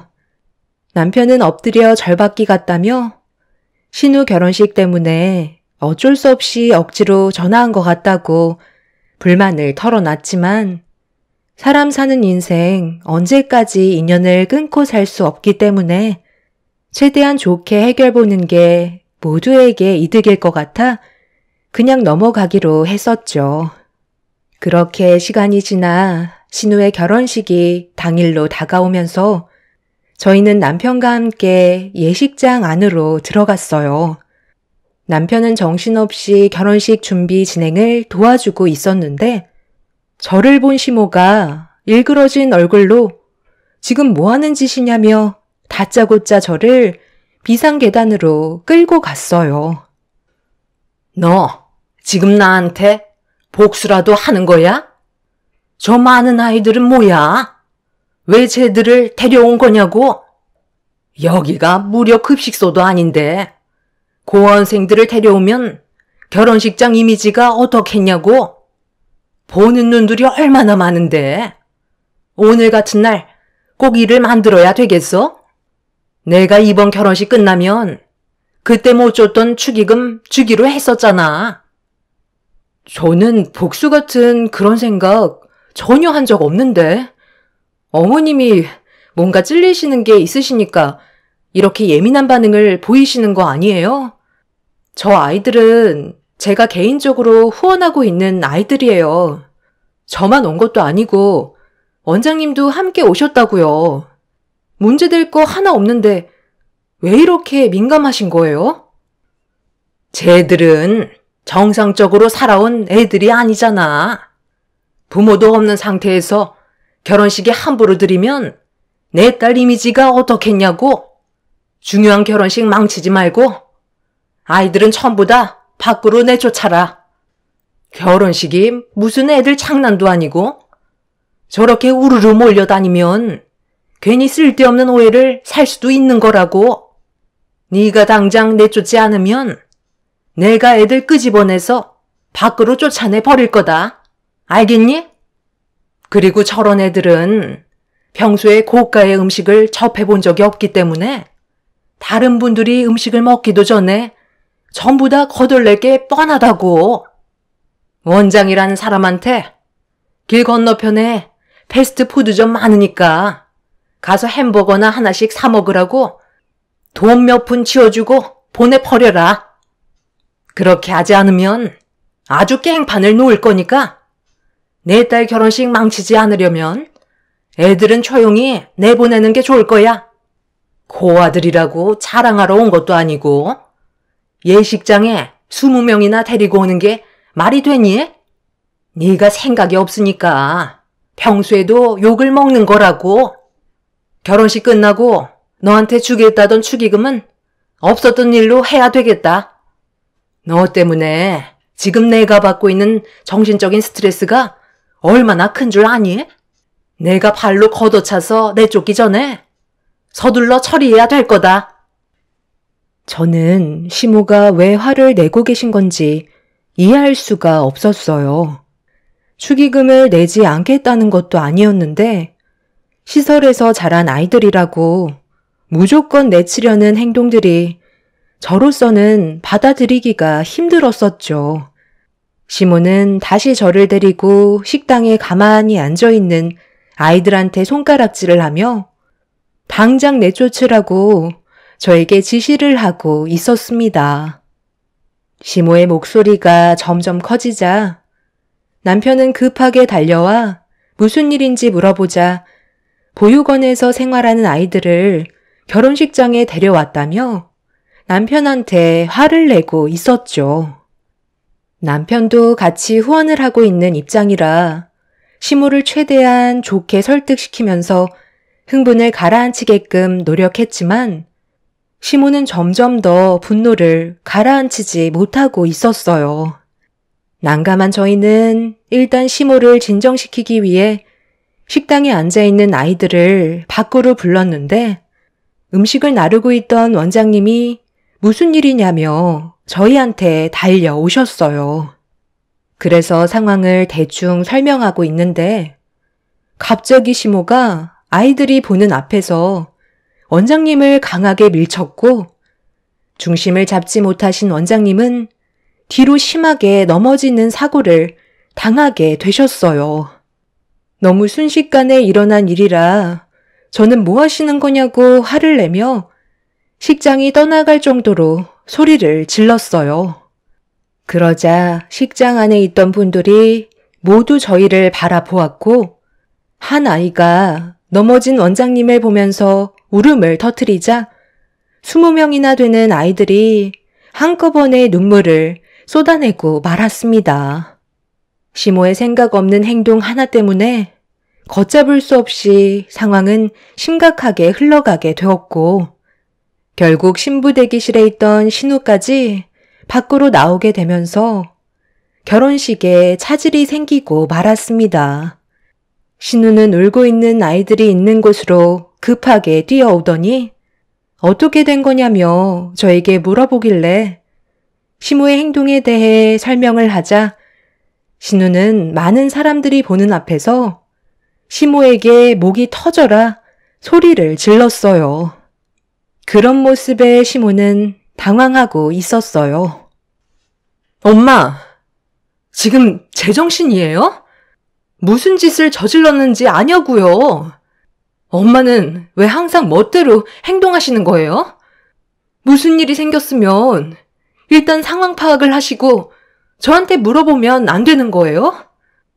무조건 몸이 먼저 움직여야 되는 거냐고요. 엄마 밀치신 분이 보육원 원장님인 거 알면서 아이들이 보는 앞에서 어른답지 못한 행동을 하셔야 했어요? 여기 있는 아이들은 제가 데려오라고 오빠한테 부탁한 거예요. 저도 꽤 오래전부터 아이들한테 후원을 하고 있었다고요. 제가 결혼하니까 앞으로 자주 얼굴 못 보게 될 것 같아 제대로 된 밥이라도 한 끼 먹이고 싶어서 아이들 좀 데려와 달라고 부탁한 건데 그게 뭐가 잘못됐어요? 뭐라고? 아니, 나는 그런 말을 들은 적이 없었는데 내가 미리 알았더라면 이렇게까지 난리를 치지 않았겠지. 저는 그런 것도 모르고 아이고 죄송합니다. 며느리 너는 나한테 진작 설명을 했어야지. 너 때문에 이런 일이 벌어진 거잖아. 이건 내 잘못이 아니라 전부 네가 잘못한 거니 책임은 너한테 있는 거다. 어머님, 정말 너무하시네요. 제가 설명을 해드리기도 전에 이미 두 귀를 닫으셨고 무조건 아이들을 밖으로 내치라고 저에게 화부터 내셨잖아요. 시모는 끝까지 제가 잘못을 했다며 원인 제공자라고 다시 저한테 화를 내기 시작했어요. 신우는 그런 모습을 보고 있다가 결국 분노를 참지 못했는지 그 자리에서 비명을 질렀습니다. 시모 때문에 한 번뿐인 결혼식은 또다시 무너지게 되었죠. 신우의 시댁 식구들까지 모여들게 되자 시모는 당황한 눈빛으로 뒷걸음질을 치고 있었는데 시부가 시모한테 화를 내면서 당장 식장에 들어가 자리에 앉아 있으라며 절대 나오지 말라고 분노하신 모습을 보여주셨어요.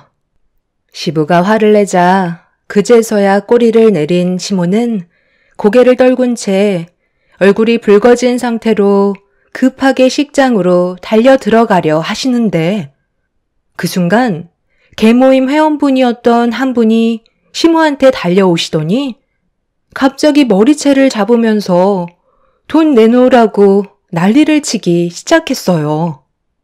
무슨 상황인지 저희는 알지 못하는 상태라 계모임 회원분을 시모와 떨어뜨려 놓은 뒤 무슨 일이냐고 여쭤보는 순간 그분 입에서 나온 말을 듣게 되는 순간 시모는 그 자리에 털썩 주저앉고 말았습니다. 개모임 회원분들 중에 한 분이 상당히 많은 갯돈을 가지고 잠적을 했다며 연락조차 받지 않는다고 이미 해외로 도망친 것 같다는 충격적인 말을 듣게 되었죠.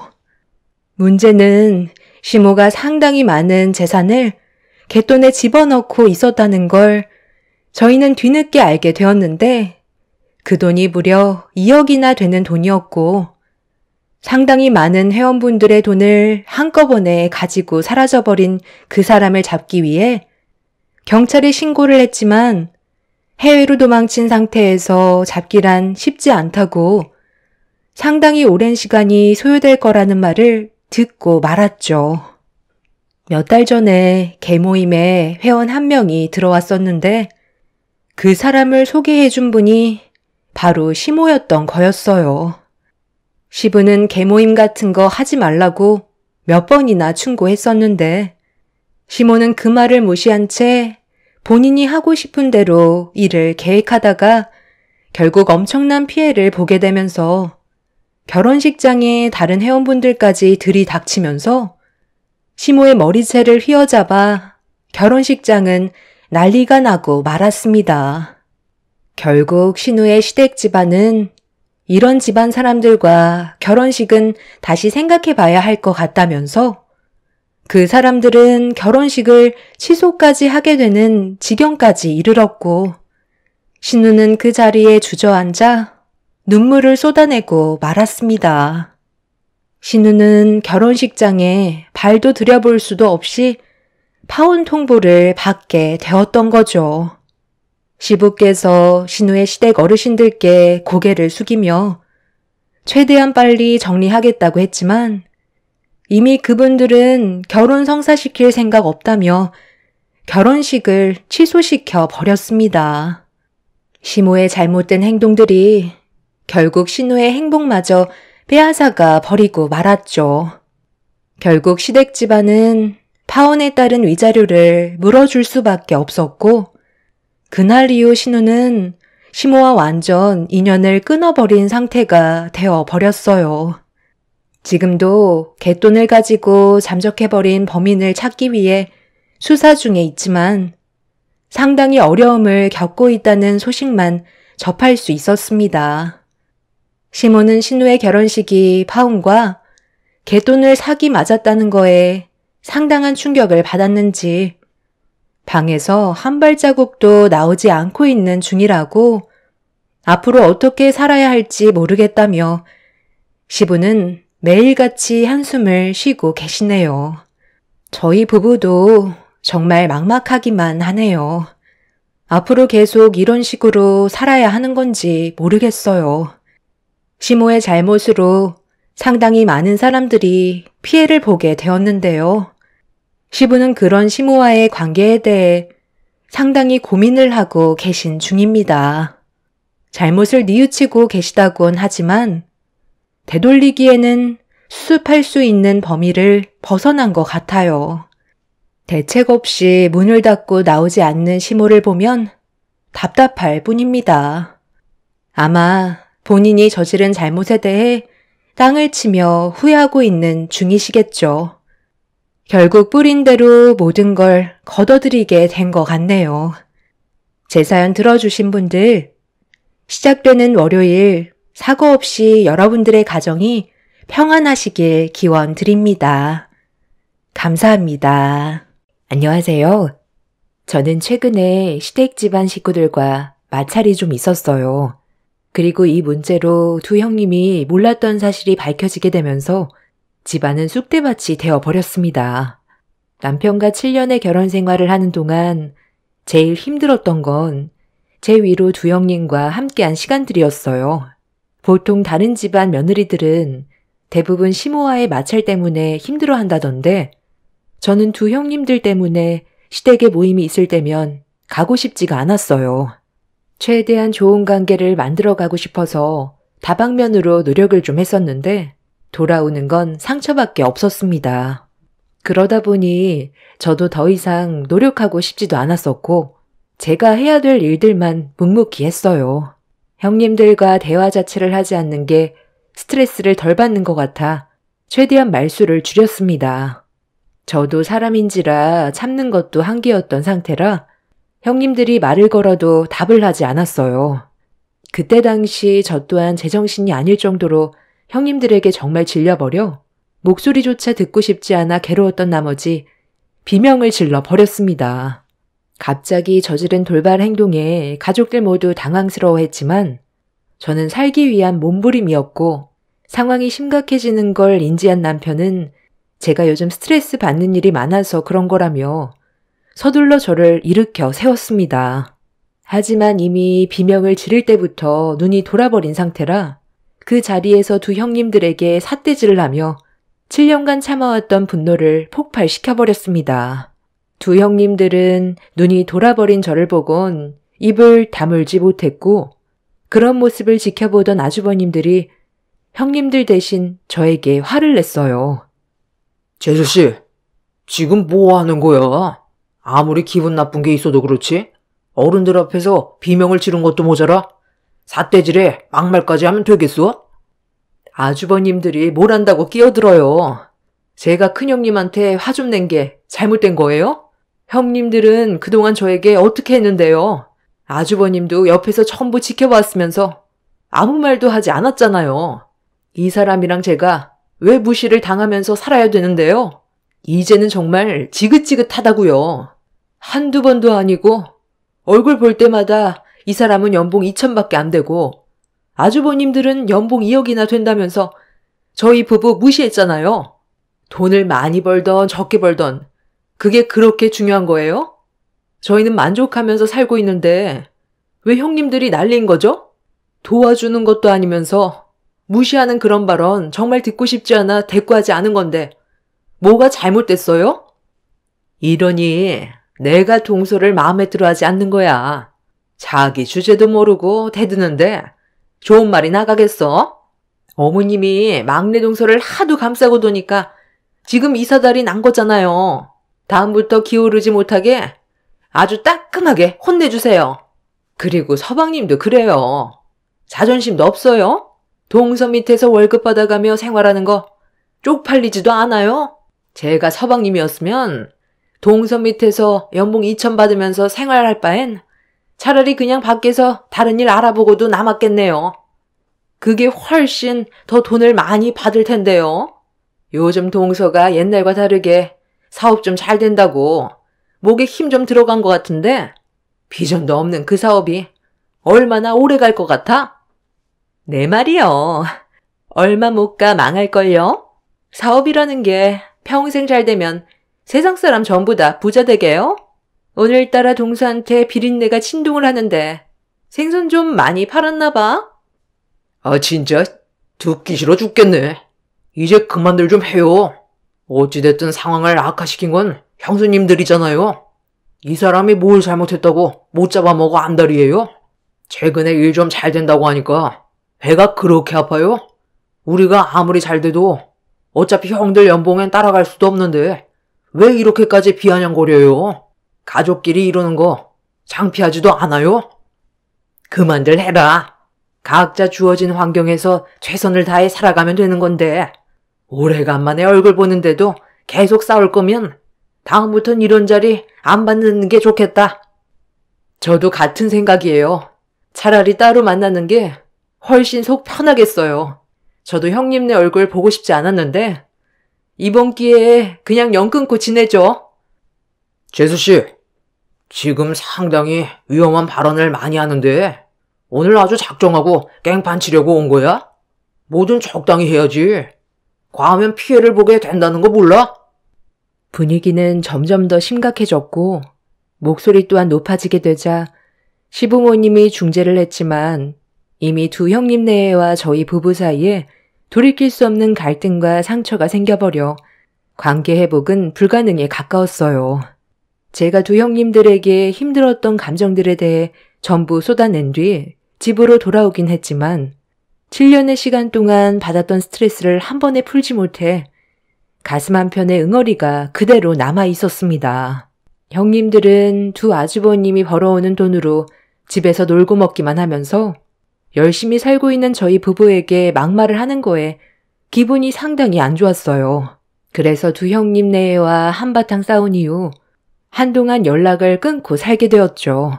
저는 각종 해산물들을 경매받아 남편이 식당에 납품하는 일을 하고 있습니다. 수산시장에 가게도 있어서 개인적으로 판매도 하는데 남편이 저와 함께 일을 하게 된 건 몇 년 전에 회사에 다니다가 과도한 업무로 인해 과로로 쓰러진 적이 있었어요. 돈도 그렇게 많이 주는 것도 아니고 늦게까지 일을 한다고 야간 수당을 따로 챙겨주는 것도 아니었는데 그렇게 무리하게 일을 할 바엔 차라리 저와 함께 일을 하는 게 좋을 것 같아 남편이 다니던 회사를 그만두게 설득했어요. 그리고 저와 함께 일을 하게 되었죠. 새벽에 경매받은 해산물들을 아침에 납품한 뒤부턴 가게만 봐주면 나머진 제가 거의 다 알아서 하기 때문에 남편은 신체적으로 크게 무리가 되는 건 없었어요. 그리고 연봉 2천이라고 두 형님들이 무시한 것도 이해가 안 되는 게 제가 남편한테 주는 월급은 남편 혼자 쓰라고 주는 용돈이기 때문에 적당한 선에서 맞춰준 건데 저희가 형님네보다 못 산다고 무시하는 행동들은 도저히 좋게 받아주기가 어려웠어요. 두 아주버님들은 보험 설계사로 일을 하고 있는데 상당히 높은 연봉을 자랑하고 있지만 그만큼 회사에 있는 시간도 많고 2억이라는 연봉을 유지하기 위해선 남들보다 더 많은 시간을 할애해야 되기 때문에 가족들과 보낼 수 있는 시간도 거의 없었어요. 돈이 많으면야 좋겠지만 가족들과 제대로 된 시간조차 보낼 수 없는데 그게 다 무슨 소용이겠어요. 형님들은 애들 육아 핑계로 아주버님들 등 뒤에 달라붙어 단물만 빨아먹는 그런 모습이 정말 한심해 보였습니다. 본인들이 만족하면서 살면 그걸로 그만인 거지 저희 부부를 무시하는 행동은 도저히 용납할 수가 없었어요. 차라리 얼굴 안 보고 사는 게 저희 부부는 훨씬 속 편했고 시댁에 갈 때는 두 형님들과 마주치지 않는 시간으로 잡아 시부모님을 배웠네요. 그렇게 얼굴 안 보고 지내다 보니 스트레스를 안 받아도 돼서 너무 편했는데 몇 달 뒤 예상치 못한 일이 생겼습니다. 첫째 아주버님이 갑자기 저에게 전화를 했는데 결혼 생활하는 동안 단 한 번도 따로 연락한 적이 없어서 좀 당황스러웠지만 무슨 용건인지 드러나 보려고 전화를 받았습니다. 아주버님은 가게 마감 시간 때 잠깐 얼굴 좀 보러 가도 되겠냐며 저와 진지하게 할 말이 좀 있다고 하길래 일단 무슨 상황인지 정확하게 말을 하지 않아서 가게로 오라고 하긴 했지만 뭔가 느낌이 좀 안 좋았어요. 그렇게 마감 시간이 되었을 때 두 아주버님들이 저희 가게로 들어왔고 남편과 저는 무슨 이유 때문에 한 번도 오지 않았던 가게로 온 건지 이유를 물어봤어요. 잠시 머뭇거리던 첫째 아주버님은 조심히 입을 열었습니다. 요즘 돈벌이가 나쁘지 않다던데 일은 평생 할 수 있는 일인가? 어떤 식으로 운영하고 있는지 좀 알고 싶어서 그런데 알려줄 수 없을까? 갑자기 그런 건 왜 물어보는 거예요? 집안에 무슨 안 좋은 일이라도 생겼어요? 7년 동안 개인적으로 저에게 전화한 적 한 번도 없었던 아주버님이 제 가게에 와서 어떤 식으로 돈을 벌고 있는지에 대해 왜 물어보는지 전혀 감이 안 잡혀서요. 제 기준으론 저희 부부가 먹고 사는데 돈벌이가 나쁘지는 않은 것 같아요. 그리고 지금도 제 사업은 점점 더 커지고 있는 중이고요. 수산업이 망하는 거 봤어요. 제가 노력하는 만큼 성과도 따라오기 때문에 먼 미래를 보면 아주버님이 받고 있는 연봉 2억보다 더 높아질 수도 있겠죠. 방금 물어본 질문에 대해선 전부 답변 드렸는데 왜 찾아왔는지도 알려주셔야죠. 재수 씨가 하는 일에 갑자기 관심이 생겨서 우리도 좀 해보는 게 어떨까 싶어서 온 거긴 한데 일을 좀 가르쳐 줄 수 있을까? 나도 사업이라는 걸 하고 싶은데 딱히 떠오르는 게 없어서 일단 재수 씨가 어떤 식으로 일을 하고 있는지 구경이나 해보려고 온 거죠. 우리 일 좀 가르쳐주면 좋을 것 같은데. 네? 아니, 일을 가르쳐 달라고요? 제가 하는 일이 쉬워 보이세요? 이 일도 얼마나 힘든 줄 알아요? 모든 일들이 거의 전부 몸으로 해야 되는 일이에요. 아주버님처럼 머리만 쓰면 돈이 들어오는 일이 아니라고요. 지금 다니는 회사의 연봉 2억씩이나 받고 있으면 그냥 그 회사 다니면 되지. 갑자기 수산업을 하겠다는 게 이해가 안 되네요. 그냥 솔직하게 얘기해. 어차피 나중에 되면 다 알게 될 텐데. 왜 이렇게 말을 돌려서 해? 제수씨, 형이랑 내가 몇 달 전에 회사 구조조정으로 퇴사 통보받아서 지금 백수가 된 상황이에요. 우리는 실적도 좋고 지금까지 회사에 공을 많이 세웠는데도 회사에서 구조조정으로 형이랑 저를 한마디 상의도 없이 내쳐버려서 지금 멘탈이 완전 무너진 상태예요. 연봉 2억. 그거 아무 소용없어요. 형이랑 나도 평생 직장인 줄 알았는데 경기가 안 좋아지고 고연봉 받는 사람들에게 월급 주는 게 회사 입장에서는 많이 부담스러웠는지 갑자기 구조조정에 대해 말이 나오기 시작하더니 결국 고연봉자들을 전부 퇴사 처리해 버렸어요. 회사 입장에서는 저금 연봉인 직원들을 새로 채용해 실적을 채우려는 거겠죠. 그렇게 회사의 뒤통수 맞아도 다른 회사로 가면 쉽게 채용이 될 줄 알았어요. 당연히 지금 받고 있는 연봉을 그대로 받을 수 있을 줄 알았는데 채용은커녕 다른 회사에서도 우리를 받아주지 않더라고요. 알고 보니 다른 회사도 똑같이 구조조정을 한 거였어요. 그만큼 지금 현재 형제가 많이 안 좋아졌다는 걸 알 수 있게 된 거죠. 아직까지 내가 퇴사 처리당한 거에 대해 집사람은 모르고 있어요. 나갈 돈은 많은데 당장 들어오는 돈이 없으니까 언제까지 비밀로 해야 될지도 모르겠고 결국 나중엔 이 사실을 전부 알게 될 텐데 그럼 집사람과도 문제가 생길 것 같아 고민하다가 재수씨가 요즘 일이 잘 된다고 하길래 배워보는 게 어떨까 해서 형이랑 같이 와보자고 한 거예요. 우리가 다니던 회사에선 노력하는 만큼 돈은 올려줬지만 내쳐지게 되니 지금까지 읽어온 시간들이 너무 허무하더라고요. 하지만 재수씨가 하고 있는 일은 내가 꾸준하게 지켜본 결과 망할 일도 없을 것 같고 이런 일이 있고 나서 관심이 좀 가더라고요. 집사람한테는 당분간 비밀로 해주고 괜찮다면 일 좀 배울 수 있을까요? 저희 부부는 두 아주버님 말에 엄청난 충격을 받았어요. 평생 잘 다닐 수 있을 줄 알았던 회사에서 갑자기 예고도 없이 구조조정으로 인한 퇴사 방침을 받아들일 수밖에 없었다는 말을 들었을 땐 믿기 어려울 정도였어요. 연봉 2억이나 받던 사람들도 회사의 말 한마디면 내려올 수밖에 없다는 걸 알게 되었던 거죠. 반대로 저희 가게는 입소문이 좋게 나서 다른 가게에서도 저희 해산물을 납품받고 싶어서 전화도 많이 오고 일이 잘 풀리고 있었기 때문에 퇴사당한 두 아주버님들을 봤을 때 사람 일은 한 치 앞도 모른다는 걸 그때 처음 느껴보게 되었네요. 두 아주버님들이 다른 사업도 아닌 제 사업을 선택했던 이유는 사무실에서 펜이나 굴리고 있었던 두 형제가 특별히 잘하는 것도 없고 음식점을 차려도 성공할 수 있다는 확신이 없었던 터라 확실하게 자신들이 성공을 이룰 수 있는 걸 찾아봤을 때 제가 하는 일이 제일 안전하다고 생각한 것 같았습니다.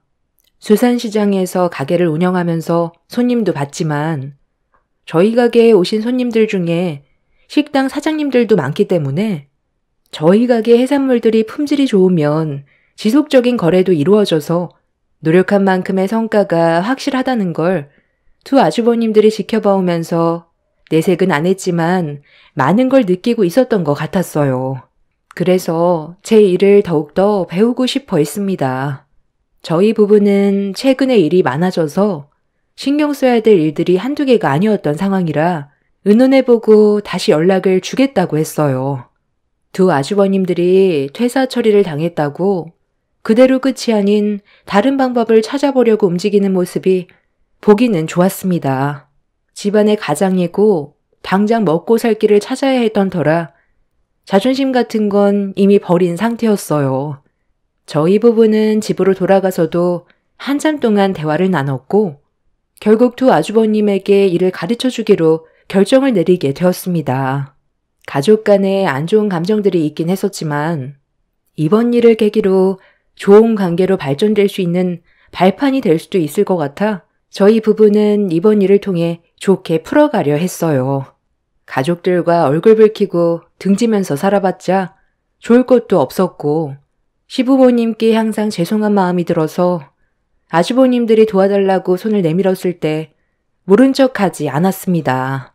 그렇게 아주버님들의 부탁으로 형님들한테는 비밀로 하고 제 가게에서 일을 배우기 시작했어요. 두 아주버님들은 생각했던 것보다 일의 습득력이 상당히 빨랐고 의욕이 불타올랐습니다. 전혀 다른 분야의 새로운 도전인데 배우는 일에 불만을 가지지 않고 모든 일을 즐겁게 받아들이는 게 상당히 보기 좋았어요. 집으로 돌아와서 남편이 아주버님들과 나눴던 대화를 저에게 들려주었는데 사무실에서 펜만 굴리고 있는 모습이 닭장에서 사육당하는 기분이 들었고 일에 치여 우울증까지 왔었지만 저희 가게에서 일을 배우는 동안 많은 사람들과 만나고 해산물을 다루는 기술들에 재미를 붙이고 있는 중이라는 말을 들려주었습니다. 무엇보다 몸을 움직이다 보니 건강도 좋아지고 스트레스도 풀린다면서 지금의 일에 만족도가 높다는 걸 남편을 통해 들을 수 있었어요. 그런 말을 듣게 되니 저 또한 아주버님들한테 하나라도 더 알려주고 싶었고 다시 자리를 잡을 수 있게 도와주고 있었는데 예상치 못한 상황이 펼쳐졌어요. 시부가 잠깐 자리를 비운 사이 시모 혼자서 대청소를 하던 도중 물건을 옮기다가 허리가 삐끗하는 바람에 누워만 계신 중이라는 시부의 전화를 받게 되면서 모두가 시댁으로 모이게 되었습니다. 다행히 크게 다친 건 아니라는 말에 가족들 모두 안심을 할 수 있었고 시모가 과일이 드시고 싶다고 하셔서 주방에서 과일을 깎고 있었는데 형님들이 다가와 저에게 말을 붙였어요. 별로 상대하고 싶지 않았는데 첫째 형님의 말에 또다시 기분이 안 좋아지기 시작했어요. 서로 감정이 안 좋으면 최대한 조심해야 되는 게 맞는 건데 또다시 제 감정을 건드리는 말들을 계속해서 툭툭 던지고 있었네요. 그 과일 나는 못 먹겠다. 동서가 깎은 과일에서 생선 비린내가 나는데 어떻게 먹을 수 있겠어? 내가 먹을 건 내가 알아서 깎아 먹어야 되겠네. 그 일 언제까지 할 거야? 애들 학교 가면 부모가 무슨 일 하는지 물어볼 텐데 수산시장에서 생선 판다고 하면 또래 애들한테 비린내 난다고 엄청 놀림 당하겠네. 할 일이 그렇게 없어? 많고 많은 사업 중에 왜 하필 수산업이야? 그것도 남자도 아니고 여자가 그런 일 하는 거 힘들지 않아? 나는 모임 같은 거 있을 때 동서 얘기 한마디도 안 꺼내. 세상 쪽팔리잖아. 생선 장수라고 얘기하면 내 이미지가 뭐가 되겠어? 입에 풀칠하겠다고 열심히 사는 건 좋은데 나는 다른 일을 알아봤으면 좋겠네. 이게 다 서방님 때문에 그런 거죠. 동서라고 생선 만지고 싶겠어요? 서방님이 능력이 없으니 동서라도 뛰어들어야죠. 형님이랑 저는 남편 잘 만나서 집에서 편하게 애 돌보면서 생활비 받아 쓰고 있잖아요. 어떤 남자를 만나냐에 따라 여자 인생이 바뀐다니까요. 동서는 남자복 지질이 없네. 불쌍한 인생이야. 형님들은 좋은 남편 만나서 좋겠어요. 인생 참 편하게 사네요. 그 행복이 언제까지 가려나. 아주버님들만 믿고 있다가 나중에 문제라도 생기면 형님들도 사회로 뛰어들어야겠네요. 왜 이렇게 남일 같지 않을까? 저는 그이랑 함께 사는 거 너무 만족하고 있는데요. 우리 가정에 신경 쓰지 말고 형님들 가정에나 신경 쓰세요. 어머, 동서가 우리 집안 걱정을 다 하네. 내가 사회로 뛰어들 날이 올 것 같아? 그런 날은 평생 오지 않을 거야. 연봉 2억 받는 남편이 있는데 내가 왜 일을 해? 나는 고급 레스토랑에 다니면서 명품 쇼핑하러 다닐 거니까 동서나 평생 생선 만지면서 허송세월 보내. 본인 걱정이나 할 것이지. 별 거지 같은 게 남 걱정을 하고 있어? 첫째 형님의 마지막 말에 눈이 돌아버린 저는 과일 깎고 남은 껍질을 한데 모아 두 형님들에게 집어던져 버리자 경악하며 소리를 지르길래 그 즉시 내 현직 명함을 꺼내 두 면상에 집어던져 버렸어요. 두 형님들은 테이블에 떨어진 명함을 바라보더니 사색이 된 얼굴로 변해버렸고 두 아주버님을 외쳐 불렀네요. 아니, 이거 뭐야? 당신, 잠깐만 이리 좀 빨리 와봐. 이거 뭐야? 여기에 왜 당신 이름이랑 둘째 서방님 이름이 적혀 있는 거야? 동서수산시장 가게 명함에 왜 당신 이름이 적혀 있는 거냐고. 지금 이 상황 도저히 이해가 안 되네. 나 몰래 둘이서 무슨 이상한 짓을 꾸미고 다니는 거야? 왜 명함에 이름이 올라가져 있는 거냐고. 집안이 어떻게 돌아가는지도 모르는 한심한 것들. 니들 남편이 내 회사 계약직 사원이야. 내 말 이해 못했어? 내 가게에 와서 일을 배우고 있는 중이라고. 뭐라고? 아니, 여보. 지금 동서가 한 말이 사실이야? 당신 지금 보험 설계사로 일하고 있는 중이잖아. 이번 달도 나한테 생활비 줬는데 이게 다 무슨 말이야? 그거 내가 저금해둔 돈을 빼서 당신한테 준 거야. 형이랑 나 몇 달 전에 이미 회사에서 구조조정으로 퇴사 통보 받았어. 다른 회사에 들어가 보려 했지만 전 직장보다 업무량은 많은데 연봉을 절반밖에 줄 수 없다길래 다른 방법을 생각해 보다가 재수 씨가 하는 일이 비전이 있을 것 같아 배우고 있는 중이었어. 성과가 확실하게 나오면 그때 당신이랑 얘기하려고 그랬지. 당신이 재수 씨가 하는 일을 끔찍하게 싫어하는데 내가 재수 씨 밑에서 일을 하겠다고 하면 허락해 줬겠어? 형이랑 진지하게 고민하고 내린 결정이야. 안 그래도 요즘 내 몸에서 비린내 난다고 했잖아. 왜 그런 냄새가 났는지 이제 이해가 되지? 어차피 이렇게 된 거 그냥 솔직하게 전부 다 털어놓을 테니까 당신도 결정해. 앞으로 살아가는데 생활비도 많이 줄일 거고 검소하게 살 거야. 예전처럼 살아갈 수 없어. 지금 상황이 많이 변했고 나는 이 일을 통해 미래를 봤기 때문에 포기하지 않을 생각이야. 그러니 당신도 이제 나 좀 도와서 같이 일을 배우면 좋겠어. 뭐라고? 지금 회사에서 정리해고 당한 것도 믿기지 않는데 나보고 비린내 나는 수산시장에 들어가서 일을 배우라고? 당신 제정신이야? 나 솔직히 말해서 지금이 훨씬 행복해. 이제야 사람 사는 것 같이 느껴진다고. 당신한테 이 사실을 숨기고 있었던 이유는 내가 어느 정도 확신이 들고 본격적으로 수산업에 뛰어들 준비가 됐을 때 얘기하려 했는데 현재로선 내 마음 변화하지 않을 것 같으니까 당신도 막내 동생네처럼 나랑 같이 이 일을 배웠으면 좋겠어. 보험 설계사 일이 얼마나 힘들었는지 알아? 남들과 치열하게 경쟁해서 이기기 위해 실적을 쌓아야 하니까 하루에도 수백 통 전화를 넣고 기존 고객들에게 사람 좀 소개해달라는 게 기본적인 일이었어. 연봉 2억 만드는 게 쉽게 만들어지는 줄 알아? 당신은 아예 일할 생각도 없이 내가 힘들게 땀 흘려 번 돈으로 흥청망청 쇼핑이나 하고 인생을 즐기며 살았으니 내 심정을 전혀 모르겠지. 이제 상황은 달라졌어. 당신도 이제 놀고 먹은 만큼 일을 해서 돈을 벌도록 해. 어려운 일에 직면했을 때 함께 헤쳐나가야 하는 게 부부 아니야? 나는 자존심 같은 거 버린 지 오래야.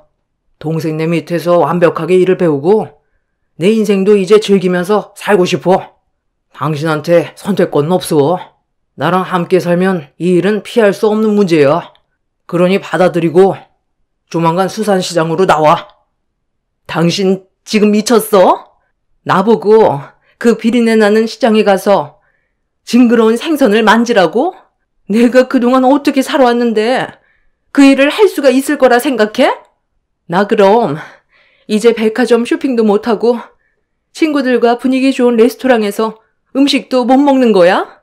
내가 수산시장에서 일하려고 당신이랑 결혼한 줄 알아? 나는 못해. 차라리 그렇게 살 바엔 이혼하고 내 인생 내가 알아서 살아가는 게 좋겠어. 막내 동서 손 봤어? 저게 여자 손이야? 팅팅 불어터져서 거칠어진 저 손을 보라고. 내 인생에 수산시장에서 일할 날은 절대 없을 거야. 연봉 1억 받아도 되니까 그냥 회사에 출근해. 매달 한 번씩 명품 쇼핑하던 거 두세 달에 한 번 사면 되잖아. 두 형님들은 수산시장에서 저처럼 일을 할 수 없다며 고함을 질렀어요. 갑작스럽게 변해버린 상황을 받아들이기가 힘이 들었는지 한바탕 난리가 났고 두 형님 내외는 언성을 높이면서 서로의 입장에 대해서만 얘기하고 있었습니다. 결국 두 형님들은 절대로 저처럼 일을 할 생각은 없다면서 이혼을 선택했어요. 아주버님들도 현실을 받아들이지 않는 형님들에게 실망을 많이 했는지 차라리 이혼하고 속 편하게 사는 게 좋을 것 같다면서 매일 사치 부리던 두 형님들이 너무 속물 같았다고 속마음을 꺼내 놓았습니다.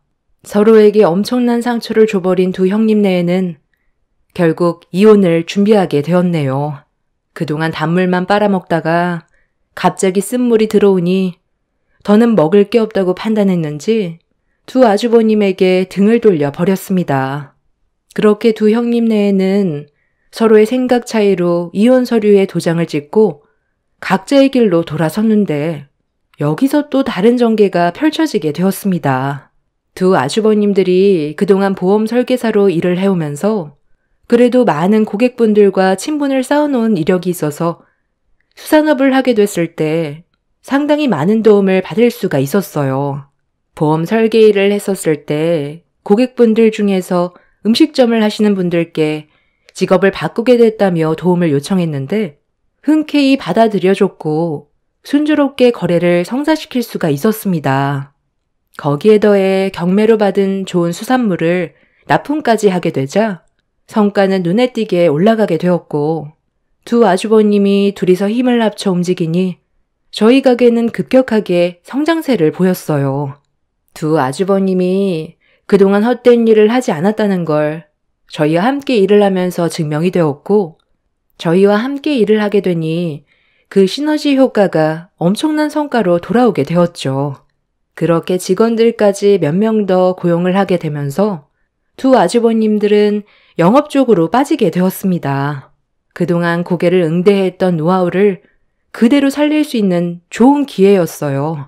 그리고 저희가 잘 되어가니 형님들의 기회까지 들어갔는지 숙려 기간 중에 다시 아주버님들과 만남을 가졌습니다. 생각했던 거와 다른 전개가 펼쳐져서 두 형님들은 전에 받았던 연봉만큼은 아니지만 그래도 점점 더 좋은 성과가 보이게 되자 다시 생각해 보겠다며 두 아주버님들에게 접근을 했지만 이미 실망을 많이 했는지 두 형님들을 받아주지 않았습니다. 차라리 없는 게 일에 몰두할 수 있고 허튼 돈이 나가지 않는다고 판단한 두 형제는 단단히 마음이 돌아서 버린 듯 했어요. 그리고 두 형님들은 아주버님들과 다시 재결합을 하려고 노력을 했죠. 당장 많은 돈을 벌지 못한다고 했을 땐 뒤도 안 돌아보고 애들까지 내팽개치고 이혼 서류에 도장 찍었으면서 돈 좀 벌린다는 소식을 듣고 다시 접근하려는 모습을 보니 정말 사람이 맞나 싶더라고요. 시부모님 또한 며느리로 받아주지 않겠다고 확실하게 못을 박았습니다. 사람이 살면서 돈도 중요하지만 부부관계의 신뢰도 중요하다고 생각합니다. 위기가 왔을 때 서로 의지해야 되는데 두 형님은 아주버님에게 등을 보였어요. 그리고 그런 모습이 실망으로 다가오게 된 거였죠. 한동안 수산시장에 계속 얼쩡거리길래 너무 속보여서 소금물을 한 바가지 퍼서 두 사람의 얼굴에다가 조금의 망설임도 없이 뿌려버렸습니다. 이대로 가족들과 좋은 관계를 유지하는 게 제일 좋은 방법이겠지만 큰형님 때문에 요즘에 고민이 많습니다. 사람은 변하지 않는다잖아요. 최근에 작은 아주버님은 이혼 후 새 애인도 생긴 눈치예요. 조카에게도 잘해준다며 입이 귀에 걸렸더라고요. 선택은 아주버님 몫이겠지만 저는 묵묵히 아주버님의 길을 응원해 주려고요. 큰형님은 끝내 아주버님을 다시 설득했는지 이번에 저희 앞에 다시 얼굴을 비쳤는데 말로는 저에게 했던 모든 행동들에 대해 사과를 하고 앞으로 잘 지낼 수 있게 좋은 관계를 만들어 가겠다고 했지만 일단 지켜보고 있는 중입니다. 제 밑에서 일을 배우고 있긴 한데 얼마나 갈지 모르겠어요. 큰형님이 아주버님과 다시 힘들게 재결합을 하게 된 만큼 제발 정신 차리고 열심히 살았으면 좋겠습니다. 요즘 날씨가 많이 추워졌는데 건강관리 잘하시고 한 달밖에 안 남은 올해 마무리 잘하시길 바랍니다. 감사합니다.